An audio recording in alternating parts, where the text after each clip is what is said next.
Ganito ang inabutan ng mga rescuers sa bahaging ito ng Camarin Road sa Barangay 178, Caloocan City.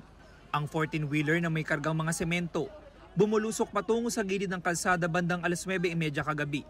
Maswerteng walang nasugatan sa aksidente, pero nag-iwan ito ng pinsala sa ari-arian.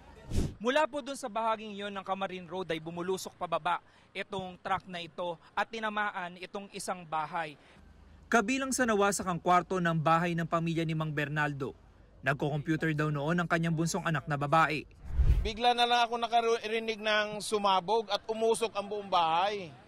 Kaya napalabas ako bigla. Paglabas ko, ayan na po. Ang nangyari, parang natulala ako saglit.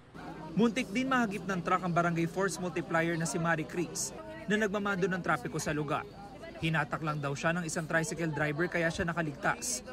Galing ang truck sa Norsagaray, Bulacan at magde-deliver ng 6 na ran at 6 na sako ng semento sa Tondo, Manila.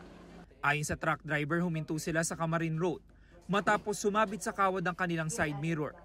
Nasugatan sa muka ang kanyang pahinante dahil sa mga bubog mula sa side mirror.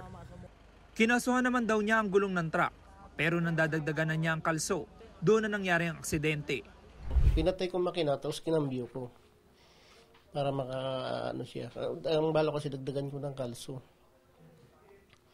Pagbaba ko, may tumalo na yung truck sa isang kalso, hindi ko na napigilan. Ako humihingi sa inyo ng dispensa, hindi ko naman po sinasadya po yung pangyayari.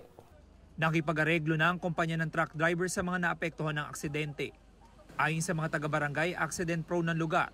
Lalo pat pababa ito kaya palagi sila nagpapaalala sa mga motorista.